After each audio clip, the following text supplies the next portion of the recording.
Hashem, Vayomer Hashem el Abraham, Lech lecha me'arsecha molatecha bitavicha el eres asher ereka. Donc là, on voit que je vous donne ici, comme ramène les Mfarshim, le premier nisayon que Hashem donne à Abraham Avinu. Lech lecha me'arsecha, le coulet, et pas ce qu'on a pu raconter dans les Midrashim, des nisyonotes qu'Abraham Avinu. Il l'a eu bien avant, et qui n'étaient pas moindres. Ce n'est pas des petits nisyonotes kashim et od, qu'il a eu mamash. Comme le Rambam, il ramène là-bas, dans la Chod des Hautes, il ramène tout le Ma'alar d'Abraham Avinu, depuis l'âge de 3 ans jusqu'à l'âge de 40 ans, où seulement là, Hachem s'est dévoilé à lui, à l'âge de 40 ans, et que pendant 37 ans, Abraham Avinu, Kaviachol, galérait à essayer d'arriver à une bonenout, à Mouka, de comprendre Mi Balabirapo, qui est le dirigeant de ce monde, qui a créé ce monde, comme un homme qui est mis de bonnet, il comprend automatiquement, et là, que tout ça, ça réveille des questions. Ça réveille des questions dans le Mahalar ici. Première question d'abord. Comment ça se fait qu'Akadosh Baruch Hu, Kaviachol, ne raconte pas dans la Torah, Mamash, toutes ces étapes d'Abraham Avinu qu'il a passées pendant ces 37 ans, qui sont a priori le Ikar de la bataille d'Abraham Avinu. Après, il s'agit de quelque chose qui est un acquis. Abraham Avinu déjà est arrivé à un Kinyan, et ce Kinyan l'amène à rentrer maintenant dans l'Issionot que Hashem va nous donner. Donc, première question, pourquoi on ne raconte pas tout ça? Là-bas, il y a une bataille d'Abraham Avinu avec lui-même vis-à-vis du monde entier contre lui. On l'appelle pas Stam Abraham Aivri, Sha'avar et Sadasheni. C'est que lui s'est mis d'un côté et le monde en face de lui de l'autre côté. C'est pas un bonhomme déjà qui avait déjà un mouvement qui existe, avec un système, avec des hashkafot, où il a de quoi s'attraper à quelque chose. La mamashou levan, yachin, bodet, neget kol haolam kulo. Donc c'est pas quelque chose de négligeable. Comment se fait que la Torah n'en parle pas? Première question. Deuxième question, après qu'Abraham Avinu, comme il ramène le Rambam, qu'à 40 ans, pour l'Olam s'est dévoilé à lui, ça veut dire que si Hachem s'est dévoilé à lui, ça veut dire qu'il estime qu'il y a une achinami, qu'il est arrivé à une madrega de Hitbonenout, qui lui permet d'être les prinat Navi, puisque Hachem lui parle, donc il est Navi déjà. Il y a les madrega chez le Navi. Être arrivé à une madrega pareille, Rabotai, assis-toi, quelque chose debout. D'arriver à la madriga de Navi, Rabotai, donc va dire que être arrivé à une madriga pareille, Rabotai, ça veut dire que déjà, Abraham Avinu Rabotai est arrivé à un birour, qui est un birour Rabotai, un mok est bien établi en lui, et qui n'est pas un stam en apprentissage. On ne peut pas dire qu'il est en apprentissage, Abraham Avinu, et donc il est en train de faire du ménage. Et quoi, il a besoin de le tester. Ma'inyan de le mettre à l'épreuve. Ma'inyan de l'éprouver à Abraham Avinu, et que là seulement tu dis maintenant on va commencer à t'éprouver jusqu'à 10 épreuves qui vont en maskana, arriver à la maskana, dit que est-ce qu'il n'y a pas, c'est pas suffisant tout ce qu'il a passé? Après tout ce qu'il a passé, tu vois pas assez, mais combien le bonhomme est convaincu de la position qu'il a pris dans la Olam, ça c'est la deuxième question en bataille. Et maintenant la troisième question qui reste, c'est que Abraham Avinu a dû faire ce qu'on appelle Misiut Nefesh. Misiut Nefesh pour arriver, à dévoiler Hachem dans le monde. Misiut Nefesh, il y a deux à bataille. Que quand on parle de Misiut Nefesh, comme Kinyanim dans Avodat Hashem, c'est le niveau le plus haut. C'est le niveau le plus haut qu'on connaît dans Avodat Hashem, qui est le niveau de Misiut Nefesh. Que ce soit dans l'Ibut Torah, que ce soit dans le travail des Midot, que ce soit dans Ben Adam Lachavero, Ben Adam Lamakov, c'est le niveau le plus haut qu'on peut atteindre. Misiut Nefesh. C'est-à-dire l'imsor nafsho pour la chose pour laquelle on se bagarre. Donc, on va dire qu'Abraham Avinu Rabotai, si on doit comparer le Misiut Nefesh, qui fait, à partir du moment où les épreuves Shabbalam commencent, et le Misiut Nefesh qu'il a fait avant, le Misiut Nefesh qu'il a fait avant, il est beaucoup plus grand que le Misiut Nefesh qu'il fait après. Pourquoi? Parce que là, on parle déjà que la première épreuve, il a reçu à l'Echlecha à l'âge de 75 ans. Il a 75 ans lorsqu'il reçoit cette première épreuve. C'est qu'Abraham Avinu Rabotai, pendant 75 ans, s'est battu pour mettre en place tout ce Olam qui a commencé à grandir autour de lui. Shaya Megaïr Gerim, Sarah Megaïret Giorot. Donc c'est-à-dire qu'il y avait déjà un monde autour de lui. Mais ce monde autour de lui, c'est là, à ce moment-là, qu'on le met à l'épreuve. Mais pour construire tout ce monde autour de lui, toute cette période de Boded, cette période de Sol, de Yahid, Ba'olam, Neget Kol Haolam, il y a plus de Misiut Nefesh là-bas qu'ici, les Chora. Donc si pour l'Olam, le point de repère que tu veux voir pour tester un tzaddik, c'est voir combien les prêtres Moser Nafsho pour toi. C'est là-bas que tu pouvais voir beaucoup plus que tous ces époques que tu vas lui donner maintenant, même en arrivant jusqu'à la Kedat Yitzhak. C'est énorme ce qu'il a passé à Abraham Avinu. Abraham Avinu a passé, entre autres, Ul Kazim, vous savez, d'être pris comme ça et jeté dans une fournaise. Mamash est prêt à mourir al Kiddush Hashem pour pouvoir respecter la volonté d'Hachem, être sous pression par des menaces d'un Meshuga comme Nemrod, qu'il arrive quand même à tenir et à s'opposer à lui, et à montrer qu'il continue dans son délire. C'est un mission de Nefesh Achik Gadol, Rabotai. Pour répondre à toutes ces questions, Israël Inter, il développe un Yesod Hatzum, un Yesod très Hachou. Il dit comme ça. Dans Avodat Hashem, Rabotai, ce qui compte, c'est pas la grandeur du Maasé, okay, mais la Tmada du Maasé. Hashem ne regarde pas la grandeur du Maasé. La grandeur du Maasé, tout le monde est capable de faire des grandes choses. Surtout quand il s'agit de quelque chose de grand. On est emballé par des grandes choses. On est prêt, comment dire, à se dépasser. Quand on sait qu'il y a, au bout du dépassement, une grosse chose d'atteindre. Et quand on voit la chose qui est grande, la chose en elle-même, nous motive, nous donne une motivation à nous dépasser. À dépasser même des kélim des fois qu'on n'a pas. Mais qu'on est prêt à se dépasser, à faire Misirout Nefesh, à faire des actes qui sont au-delà de nos korotes. À cause de quoi? Grâce à quoi? Grâce à l'ampleur bichlal de la matala que je vais atteindre ici. Ces choses-là, c'est ce qu'on est Hadesh ici, c'est incroyable et vrai. Pour la Torah, Rabotai, zéro. C'est pas, ça vaut rien. Ça vaut rien, c'est de l'éclat. C'est de l'éclat, c'est, comment dire, du feu d'artifice. C'est du feu d'artifice. Et c'est pour ça que la Torah ne relate même pas bichlal, aucune histoire concernant bichlal tous ces états qu'il a passés à Abraham Avinu. Parce que pour l'instant, il n'est que dans un dépassement de grandes choses par rapport à quelque chose qu'il veut dévoiler dans le monde. Il veut dévoiler que Dieu existe dans le monde. Il veut dévoiler la croyance en Dieu. Il veut dévoiler le shtout qu'il y a dans la croyance en Avodah Zarah. C'est-à-dire, toutes ces choses-là, Rabotai,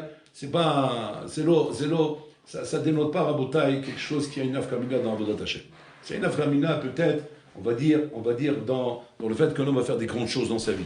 Alors il y a des choses comme ça, un homme il fait des grandes choses dans sa vie, etc. Même chez les goïms, même chez les goïms, il y a des choses comme ça qui sont des fois impressionnantes, comme Pasteur qui a sorti le vaccin de la rage, je ne sais pas quel vaccin, ils ont sorti des vaccins, comme la Hora qui a sorti le vaccin du corona, ou la Hora il a sorti, je ne sais pas moi, une idée importante dans la philosophie, ou l'autre il a sorti un truc comme ça. Bon, c'est des belles choses où les gens, maman, on a vu, même chez les goïms, à Misirout Nefesh. À Misirout Nefesh, maman, des fois de passer des épreuves, des choses difficiles pour arriver à atteindre cette matara. Ça, à Botaï, c'est une motivation qui pousse tout le monde. Peu importe qu'est-ce qu'il y a derrière, du moment où la chose qui te pousse à agir est grande en soi, est grande, et elle touche à des grandes matarot, elle pousse qui que ce soit à s'adonner. Demain, je t'attrape et je te montre à battre que je te demande maintenant de faire un effort, une bataille pour te battre pour quelque chose de très grand. En soi, déjà, tu vas trouver une motivation pour le faire. Même si tu n'as pas forcément les kélim, même si tu n'as pas forcément les korot, même si tu n'as pas forcément les moyens. Mais, et tu sais même que la chose représente un grand idéal, cette chose-là en soi, ça va te motiver. Mais là, quand je vous il te dit, c'est pas avec ça que je peux évaluer la grandeur de l'homme. La grandeur de l'homme s'évalue par rapport à quoi? Par rapport à la tmada dans le maasé.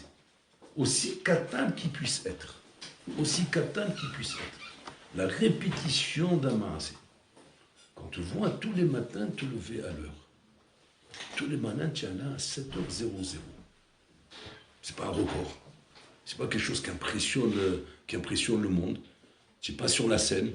Tu n'es pas en train de quand on va dire, qu'est-ce qu'on peut raconter sur ce bahour pour lui faire des louanges devant la Kala? Il se lève tous les matins à 7h00. À côté de ça, tiens, un autre, on va raconter, il s'est jeté dans la fournaise ardente pour Hachem. Il était prêt à se laisser brûler. Tout le monde va te dire, oh, il est impressionnant ce bahour. Se jeter dans le Kazdim, oh, c'est une flamme. C'est Hazak Merod. Al-Vak j'ai un hatan comme ça. Et à côté de ça, on te raconte, hein, tous les matins, 7h00. Bon, d'accord, ok, c'est bien. Ça va, il fait preuve de régularité, ça va. Mais attends, mais se jeter dans la fournaise ardente, être prêt à mourir, et tu te rends compte ce que ça veut dire, ça, c'est pas Yochad. Et la Torah, elle montre que cet ashkafa est complètement à l'envers. Regardez combien on se trompe, combien on est tombé en bataille dans notre évaluation des choses. Et la Torah, elle nous apprend, non. Les épreuves, quand elles vont commencer, ça va être des épreuves dans la Atmada, et pas des épreuves dans la grandeur du Maasé. Combien tu vas maintenant tenir avec tout ce travail que tu as fait pendant 75 ans. Il a fait. Avata, 75 ans. Tu as découvert qu'Hachem, c'est celui qui a créé le monde. Tu as découvert que c'est ça le Hémet. Il a fait bon, ira au Hachem. Viens, on va tester maintenant combien tu vas vivre avec ça. Combien tu vas vivre avec cet émoun-là. Toi, confronté à toi-même. Pas toi confronté au monde où tu es en train de te battre contre le monde, parce que là-bas, tu es dans le action. Tu es dans le action de la matara grande qui te pousse encore à faire ça, à venir faire la Révolution française, comme faire Jeanne d'Arc. Bon, je ne sais pas, je mélange tout là. Et là, effectivement, tu as une motivation. Tu as une motivation parce qu'il y a de grandes choses à faire. Et là, à ce moment-là, tu vas être un grand juif pour faire des grandes choses. Tu peux être même un grand goy, tu peux faire des grandes choses. C'est pas ça qui est impressionnant. On a vu dans tous les sens, il y a des grands hommes qui ont fait des grandes choses. Par contre, un Shem incroyable et vrai. Ce qui m'impressionne, c'est la Tmada. La Tmada dans le Maasim, dans les petits actes. Le Rambam, il ramène à Botaï, que si un homme de Botaï, il amène entre ses mains de donner 1000 zouz, et que 1000 zouz, c'est une grosse somme, hein, ça représente 200 zouz, c'est une année de salaire. Imagine-toi ce que c'est 1000 zouz.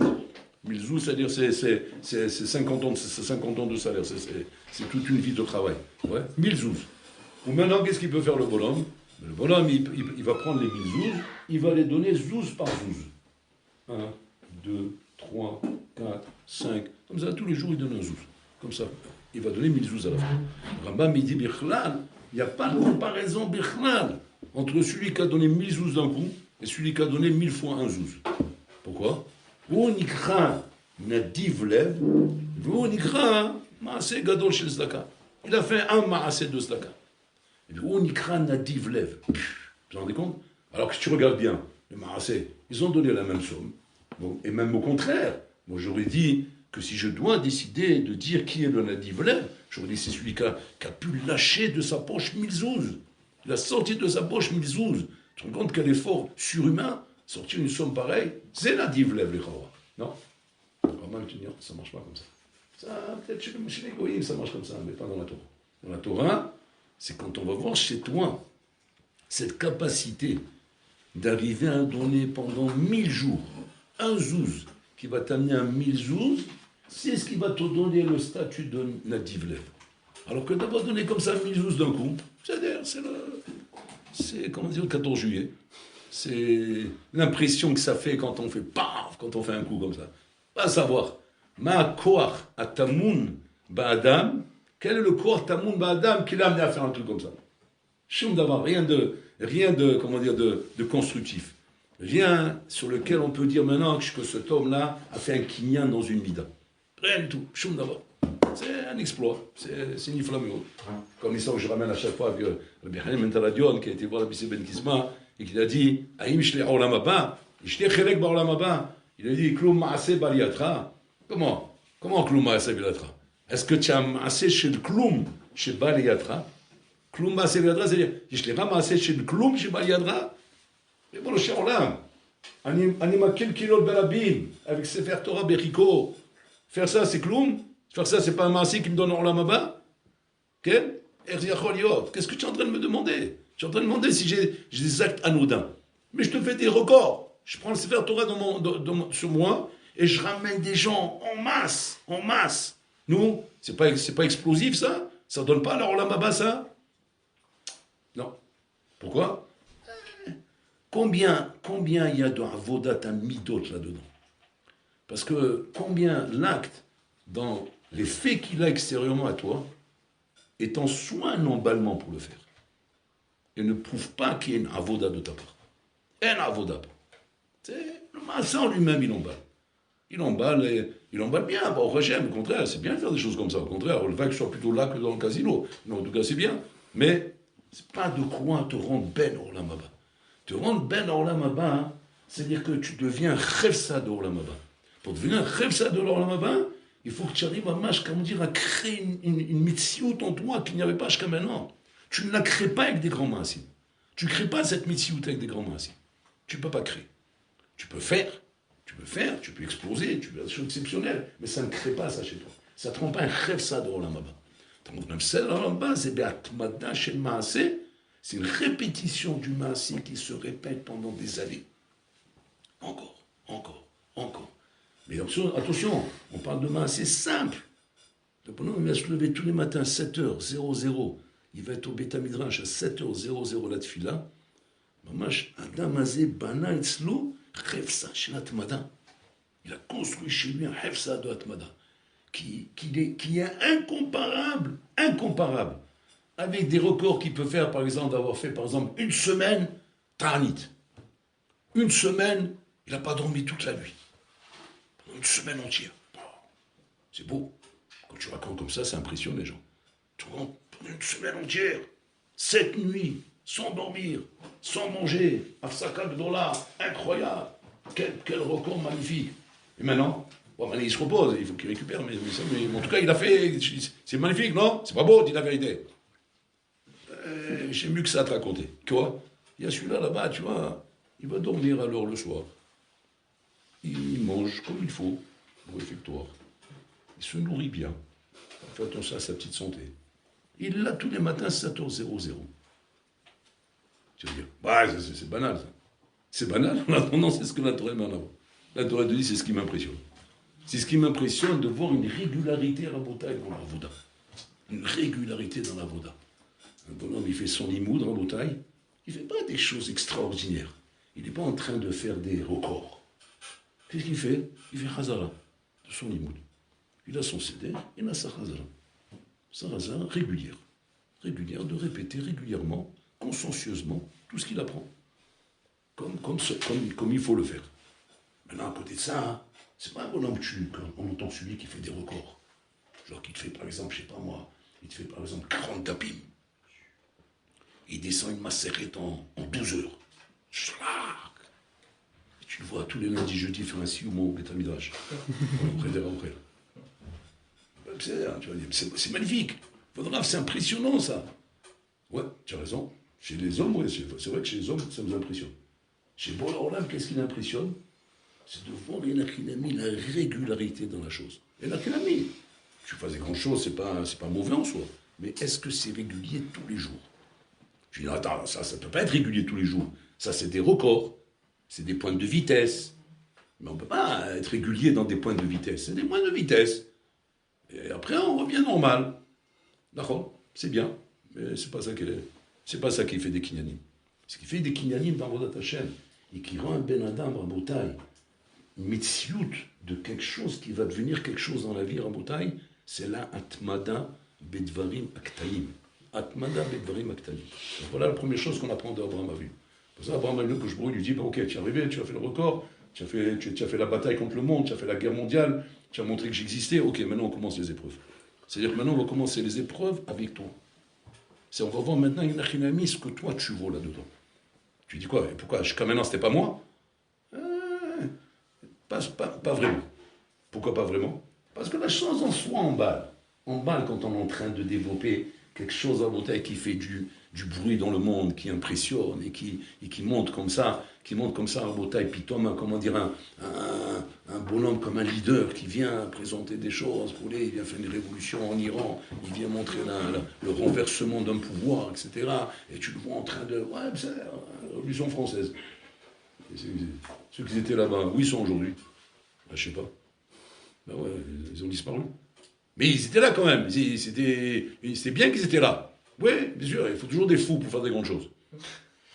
Bon, alors là, il n'est pas impressionné par les fous qui font des grandes choses. Il est impressionné par les bonhommes qui sont matmid. Matmid, bedvarim ktanim. Bedvarim ktanim. Alors, on va n'hésite pas à dire que même si tu veux donner comme ça, tu vas impressionner parce que tu as donné 1 million d'euros. Tu as donné comme ça. 1 million d'euros. Ça, tu as impressionné toute la salle. La salle, ils entendent ça. 1 million d'euros. C'est impressionnant. Mais là, tu dis, Hachem bli neder. Je ferai l'effort de vous donner tous les jours 1 euro. Et Hachem, on arrivera peut-être à 1000, 10 000, 20 000, comme ça. Tous les jours 1 euro. Aux yeux des gens, ils vont dire, bon, ça va. Allez, tu sais ce qu'il y a les misotes. Mais par contre, là-bas, on va parce qu'il a fait quelque chose d'impressionnant. Bon, alors là, il te dit, il ne m'impressionne pas celui-là. C'est celui-là qui m'impressionne. Pourquoi? Parce que ça, c'est du goutte à goutte qui fait fondre la roche. C'est ce qui va faire fondre la roche. Le goutte à goutte, c'est ce qui va permettre à la roche de fondre. Alors tu peux venir avec un geyser d'eau, quand ça a une puissance de 10 millions de mégatonnes de bar. C'est le bar, hein, c'est ça, c'est le schéma. Bon. Il met ça comme ça contre la roche. Jusqu'à qu'il a fini la citerne, ouais. La roche, même pas, tu l'as mouillé. Alors que je te mets un goutte à goutte là-bas. Je tic. Tu viens 50 ans après, il y a un trou. Tu vas dire, bon, Charles, mais comment c'est possible? Quoi, avec un petit effet de goutte à goutte, comme ça, tu as fait un trou dans la roche. Et l'autre, avec ce truc là-bas de 40 millions de mégatonnes de bar, ouais, il n'a même pas fait, il a mouillé. Comment c'est possible une chose pareille? Comme ça que l'Orlam, il est façonné chez Hachem. L'Orlam, il est façonné chez Hachem, Avoda, il parle à Tmadin, la continuité et la Avoda. Donc si un homme doit se dire maintenant, qu'est-ce que je dois faire dans ma Avoda Hachem pour que ma Avoda Hachem aboutisse à quelque chose? Ce n'est pas des records, ce n'est pas des exploits, ce n'est pas des ridogines, c'est de l'Atmada. C'est tout. Simple, le plus simple possible, le plus moufchal possible, le plus calme possible, le plus facile possible. Mais quand que ce soit, tout le temps, du long terme, la résistance. Voilà ce qui peut t'amener, Nachinami, à devenir un khefsa de cette chose-là. Parce que, comme il dit le Rambam, c'est ce qui agit sur la personne et pas le record. Les records ne transforment pas une personne. Les records ont juste l'effet chitsoni de la chose qui t'a impressionné, mais non pas un effet pnimi. L'effet pnimi, il est dans la Tmada Avoda. Ça, c'est la première chose qu'on apprend d'Abraham Avinu. Deuxième chose qu'on apprend d'Abraham Avinu. Tout le monde s'étonne en disant, mais bon, Sharolam, je ne comprends pas. Abraham Avinu, il n'y a que lui qui est normal dans ce monde. Tous les gens qui sont là, ils n'ont pas pu arriver à la même mascala qu'il est arrivé lui. Comme il ramène là-bas le Midrash. Machal Ema Davar Domé. Un bonhomme qui est passé à côté d'une bira. Il est passé à côté d'une maison qui était dans la forêt. Elle était éclairée, la maison. Alors, bon, il est passé à côté, hein, il voit la maison éclairée. Oh, il dit, c'est bizarre, j'ai jamais vu qu'il y avait quelqu'un qui habitait là-bas dedans. Dans l'Amazonie, en pleine Amazonie, une maison dans l'Amazonie. Oh, c'est impressionnant ça.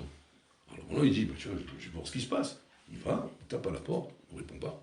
Il vient, la porte elle s'ouvre. Qu'est-ce qu'il voit? Il voit là-bas, comment dire, la cheminée, il voit là-bas une marmite sur la cheminée. Il regarde la marmite, il ouvre, qu'est-ce qu'il voit? Il voit une soupe en train de cuire. La cheminée est allumée. Il voit un mamache, une maison, comment dire, qui vit. C'est donc il donne l'impression qu'il y a quelqu'un là-dedans. Tout de suite, il arrive à la mascane de te dire, Mi Balabira. Qui est le Balabira ici? Et tout de suite, il entend une voix lui répondre, Ani Balabira. Voilà le machal qu'ont trouvé les Chachamim pour expliquer la avoda de Abraham Avinu. Tellement moufchat. Aussi pas choute que ça. C'est-à-dire qu'ils n'ont même pas compliqué de dire, attends, tu crois que c'est si simple que ça? C'est pas une maison dans l'Amazonie, c'est ce monde. Va sortir de ce monde, que ce monde-là, Rabota, il y a un créateur dans ce monde, alors que tu viens avec des tocards et des maboules, ouais, de toutes les sortes, fait des noirs comme ça, avec des os qui sortent par là. La il s'est mis une marmite sur le crâne. C'est des fous avant, c'est des sorciers noirs là-bas. C'est avec les incantations, les belles, comme ça. Tu sors plus que ça, son père et sa mère, c'était les fabricants d'Ozala, ouais, comment dire, tout azimut, export, ou international, roulé, quand la compagnie, Enco. Ouais, c'est la compagnie des parents d'Abraham Avinu. Quelle chance il a d'Abraham Avinu Rabotai, dans un milieu pareil, avec des parents pareils, avec un milieu pareil, avec des gens pareils, avec un monde pareil, de pouvoir... Et tu compares ça à quoi? Machal et Mahadavar Domé, il marchait dans la forêt, il a vu une maison allumée. Et il a dit, tiens, cette maison, elle est allumée, donc sûrement il y a quelqu'un dedans. Il est rentré, il a vu la marmite sur le feu. Devine, c'est le Big Bang? Non, c'est pas le Big Bang. C'est quelqu'un qui a mis la marmite sur le feu. Et il y avait la soupe dedans. Waouh, tu es très racham, toi. On était persuadés que c'était le Big Bang qui a fait ça. C'est vraiment racham. Et donc quoi? Donc, il y a forcément un bonhomme qui habite dans cette villa. Et le bonhomme, il appelle. C'est moi qui habite dans la villa. Waouh, magnifique. Attends, tu ne trouves pas qu'il y a un décalage entre le machal et le nimchal? Tu pas fatigué ou là? Le machal, ça va, je veux bien, mais ça c'est un machal pas choute. C'est n'importe qui peut comprendre ça. Comment les chachamim, rabotai, ifshitou qu'aucun est un machal, et ont rendu le maaseh d'Abraham Avinu aussi moufchat que ça, rabotai? Comment c'est possible une chose pareille? Alors que les chora, quand tu regardes avec du recul, tu dis, mais qu'est-ce qu'il a fallu comme recherche? Quel approfondissement? Quelle métaphysique interfusionnaire du cerveau, je ne sais pas de quoi je parle, qu'il a fallu pour arriver, Bichlal, à des maskanotes comme il est arrivé à Abraham Avinu. Mais tu te rends compte ou pas? Tu crois que c'est la rigolade? Tu crois que c'est ça, il a vu une maison dans la forêt, comme ça, il est rentré, il a vu la marmite sur le feu, il y a quelqu'un. Mais tu es fatigué ou là? C'est quoi cette façon de donner des exemples comme ça? C'est déphasé, ça n'a pas de comparaison. Donne un exemple qui soit adapté, je sais pas, plus compliqué, que tu comprennes au moins le travail dur qu'il a eu Abraham Avinu ici. Non? Abraham, il dit c'était aussi simple que ça. C'est bizarre. Attends, si c'est aussi simple que ça, comment se fait qu'il n'y a que lui qui a vu ça? Dans une humanité immense dans le monde, oui, avec je ne sais pas combien de milliards de personnes, et qu'il est le seul à avoir compris qu'il y a un créateur dans le monde. C'est possible une chose pareille? Il dit le sabbat de Kelem, on a aussi un Hidush Hatsum. Il dit le sabbat de Kelem qu'en vérité, Bon Olam a créé un monde, que ce monde rabotaille, d'une manière pshuta, les Mishimit Bonen, mégalé miyad et ametziut. C'est-à-dire que c'est pas quelque chose de compliqué, c'est pour ça que le machal il est pas shoot. Titbonen, miyad ibyale. Réfléchis, tout de suite on te dévoile. Ad kedekar. Et la main, quand tu ne réfléchis pas, tu deviens metumtam. Et quand tu deviens metumtam, ça devient hyper compliqué. C'est-à-dire que ce rôle-là n'est pas compliqué. Il est compliqué pour le metumtam. Le metumtam qui ne réfléchit pas et qui regarde qu'au bout de son nez. Ce rôle-là est compliqué. Il ne reflète pas la Imouna, il ne reflète pas le bitachon, il ne reflète pas l'existence d'Hachem. Il ne reflète que quoi? Que des raisonnements de cause à effet. Ou vadaï, namaskana, c'est-à-dire qu'il y a un Big Bang. Mais ça, c'est parce que tu ne réfléchis pas. Mais si tu te mets à réfléchir, ça devient aussi simple que cette maison dans la forêt avec la marmite sur le feu. Aussi simple que ça. Voilà ce que la Torah nous apprend à travers Abraham Avinu. Incroyable mais vrai. Que même un enfant est capable de comprendre ça. Quel âge? 3 ans. C'est l'âge à laquelle il a commencé. C'est-à-dire, on te donne en plus le niveau qu'il faut. Quel est le niveau intellectuel qu'il faut? 3 ans. C'est-à-dire que tu as des bonhommes là-bas, Rabotaï, qui des bonhommes qui avaient 50 ans, 60 ans brûlés. Et tu as un bonhomme de 3 ans ici, un zarbot, c'est 3 pommes, comme ça, qui est en train de me. Mais vous voyez pas? Vous voyez pas la maison de la forêt, c'est allumé, c'est pas allumé tout seul, non? Et la marmite, vous voyez pas, elle est sur le feu, donc vous pensez qu'il y a Hachem. Ah ouais, c'est vrai. Mais comment c'est vrai? Et les gens, ils font tchouva. Et les gens, tout le monde le suit comme ça. Quoi, Atke d'écart? Oui, Atke d'écart, Atke d'écart, c'est tellement évident, Avodat Hachem, c'est tellement évident d'étudier la Torah, c'est tellement évident de faire les mitzvot, mais il faut de l'aïbonénout pour ça. Si tu n'es pas mitbonen, c'est pas que ça ne devient pas évident, ça devient hyper compliqué, Rabotai. C'est Noravayom, ce phénomène qu'Hachem il a mis dans le monde. Tu te sers de ton cerveau, comme il dit le Navi. Qu'est-ce qu'il dit le Navi? Yodea shor ba'alav, vehamor amus ba'alav. Le shor, il reconnaît son maître, et le hamor, il reconnaît son mangeoire. Ve'ami lo itbonan, kabehemot nifshelu. Mon peuple ne réfléchit pas. Ils sont comme des animaux. Qu'est-ce qu'il dit là-bas? Lo itbonan. Lo mitbonen. Ça veut dire que quoi? Ça veut dire qu'en vérité, c'est pas si compliqué que ça, il faut juste réfléchir. Mais toi, réfléchis avec ton cerveau, et tu montres tout de suite comment. C'est une manière évidente pour avoir le se dévoile dans ce monde. Et c'est comme ça qu'Abraham Avinu à Botaï, par la Hitboninout, il a amené les gens à se convertir, à devenir juifs à Botaï.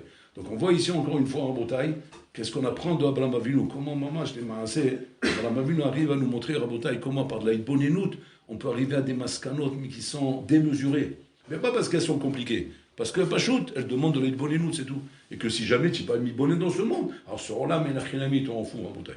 C'est ce que explique le Hatam Sofer dans la Shela Tsuma qui demande. Il demande dans la Shela concernant Botaï la maison de Lot. Lot habitait à Sdom. Il habitait à Sdom, il a décidé de se séparer d'Abraham Avinu, il est parti à Sdom. Il a fait. À Sdom, on sait ce qui se passe. Là-bas, c'était la débauche, c'était Las Vegas. Las Vegas, mais à la puissance 1000. Ouais, à la puissance 1000. C'est des bonhommes débauchés, des bonhommes qui cherchaient que faire du mal, des bonhommes qui cherchaient qu'à Parmenan. À tel point, qu'on ramène ici qu'ils sont venus 3 malachim. Après qu'ils sont séparés d'Abraham Avinu, ils sont venus rendre visite à l'autre. Ouais. Pourquoi? Pour le sauver. Et pourquoi le sauver? Parce qu'il avait le mérite de ne pas avoir dénoncé son maître, de ne pas dénoncer son oncle. Abraham Avinu. Bon, ça c'est une chéna bifnat. Et donc il avait un mérite. Ce mérite a valu que les 3 malachim viennent pour détruire Sodome et le sauver de là-bas. Ils viennent les malachim là-bas, ils s'approchent de la maison de l'autre, et à ce moment-là, tous les gens de Sodome se rendent compte qu'il y a des invités qui sont arrivés. Ils avaient en horreur les invités. C'était contre la chita de Sodome. Et donc à la Makom, tout le monde s'est réuni, fait une foule. On avait l'impression que, qu'est-ce qui s'est passé? Makara. C'est-à-dire, tu lui mets un classe demain. Demain, tu le convoques en justice, tu lui fais un procès, et tu lui mets une amende, ça va, tu t'inquiètes. Atke des gars se mobiliser, tout Sdom, comme ça c'est marqué. Toute la ville de Sdom, ils sont venus autour de la maison de l'autre. On décompte un peu. Et qu'est-ce qu'ils disent? Qu'est-ce qu'ils disent là-bas? Totsiotam, Shinedaotam. Lo alenu. Sors-les qu'on abuse d'eux. Jusqu'à que l'autre, qu'est-ce qu'il a dit? Il a dit, voilà, mes filles, elles n'ont jamais touché dedans, je vous les donnerai, ne touchez pas à ça. Parce qu'ils savaient que c'était des malachim. C'est le vaillant. Moi, je ne rentre pas dans tous les détails, il y a plein de questions là-bas. En attendant, les malachim, ils voient ça, ils disent, bon, bien, rentre à l'intérieur. Ils sont rentrés à l'intérieur, ils ont fermé la porte. Et là-bas, c'est marqué que, bien sûr, tu as fermé la porte. On dirait comme si que parce que tu as fermé la porte, ouais, ça va empêcher, ouais. Un groupe de chiens rangés comme ça, des phénomènes, de défoncer une porte. Tu vois, bébé, si tu avais encore deux bonhommes ici, deux gringalets comme ça, ou un plus mec que l'autre, peut-être que tu as fermé la porte, on est protégé. Mais là, bébé, le bâtiment, il va te le lever. La porte, il la laisse comme elle est. Il a le bâtiment, il n'y a plus de bâtiment. Comme ça, on le lève tous ensemble, on pose là-bas. Maintenant, là, voilà, il n'y a plus rien. Là, qu'est-ce qu'on fait maintenant? Et là-bas, le Khatam Zohar, il pose une chéla. Parce que là-bas, comment c'est marqué? C'est marqué à Tatan. Ils vont défoncer la porte, c'est pas d'ailleurs. Ben, qu'est-ce qu'il faut faire? Pas shoot. Il faut les empêcher de trouver la porte. Comment on les empêche de trouver la porte? On les rend aveugles. Comment c'est marqué? Au coup, ils sont tous venus aveugles. Incroyable. Un S en dessous. Et donc, ils ne trouvent pas la porte. Maintenant, c'est marqué là-bas qu'ils se sont fatigués des heures et des heures à chercher la porte.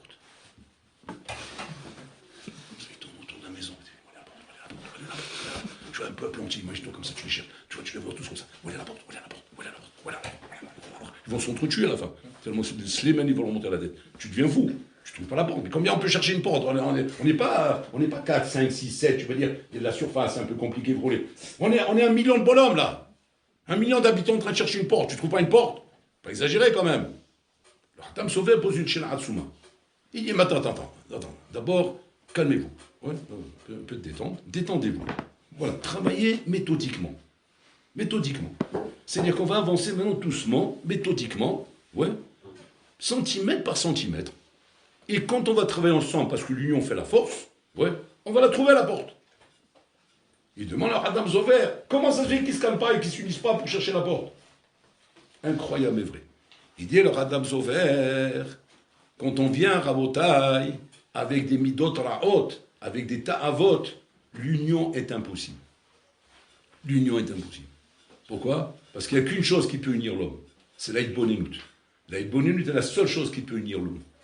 S'il n'y a pas de hitbonenut, s'il y a une recherche de ta'ava, chacun a une ta'ava différente. Et donc les là, on ne peut pas s'unir. Et à cause de ça, ils n'ont pas pu trouver la porte. Non, Ravaillom, ce qui est écrit ici. Non, Ravaillom. Donc qu'est-ce que tu vois ici? Que le oyev de l'homme, l'ennemi numéro 1 de l'homme, c'est quoi, Rabotai? C'est le fait d'être dynamique. On n'est pas des ta'avot, on n'est pas des misotraot. Et donc à ce point-là, à ce compte-là, même ton cerveau, il ne sert à rien. Il ne sert à rien parce que tu es complètement, pris dans tes ta'avot et dans tes midotraot. Donc maintenant, ton cerveau ne peut pas fonctionner. Qu'est-ce qu'il faut faire? Il faut se calmer. Il faut calmer ses midotes, les mettre de côté, et commencer à réfléchir. C'est ce qu'il a fait Abraham Avinu. Abraham Avinu aussi, il a grandi là-bas. Lui aussi, il est autour d'Avodazara. Lui aussi, c'est par le Avodazara. Mais il a mis tout ça de côté. Il a dit, il faut réfléchir. Attends, il y a un problème ici. Il se passe qu'il faut comprendre ce monde-là. Qu'est-ce qu'il est en train de faire? Le simple fait qu'il a pris sur lui de réfléchir l'a amené à la makom, vers l'adresse qu'il fallait. Et comme ça, Mamash, la Torah vient nous apprendre ici. Ma'aseh avot, siman labani. Apprends de tes avot. Apprends comment tes avot ont travaillé. Ils ne sont pas venus de Bnei-Brak. Parce que des fois, on vient comme ça, on dit, ouais, c'est facile quand on est dans une grande famille de Bnei-Brak, où le papa, c'est un rosh yeshiva, et la maman, c'est une directrice de séminaire, et les frères et les sœurs, il y a une Chidia Chevron, l'autre à Ponyovitch, l'autre à Kol Torah, l'autre à Porat Yosef, l'autre là-bas. Ah, Vadaï, quand on est sur une belle barque. Et donc, Vadaï, qu'on arrive. Mais quand on vient d'un radeau troué, ouais, on vient de Barbès, ouais. Le père, c'est un fumeur de joint. La mère, Hachem Arahem, c'est une buveur de ballon. Ouais. L'autre, il est de l'autre côté. Et les frères et les sœurs des homosexuels. Et l'autre, il n'arrête pas de violer sa petite sœur, et l'autre, il n'arrête pas de vouloir poignarder tout le monde. Je sais pas, il s'est acheté des poignards, il est persuadé qu'il vit dans un monde d'ennemis, donc il veut tuer tout le monde. Et le bonhomme, mesquin, il est là-bas dedans. Et on lui dit, non, qu'est-ce que tu attends de faire à votre Hachem? Je dis, attends, mais regarde où je suis. Regarde où je suis. Qui c'est celui-là, Rabotai? C'est Abraham Avinu. Là-bas, il était Abraham Avinu. Il vient de là-bas. Il vient, Rabotai, d'un monde dépravé, où il n'y avait rien à son avantage. Rien à son avantage.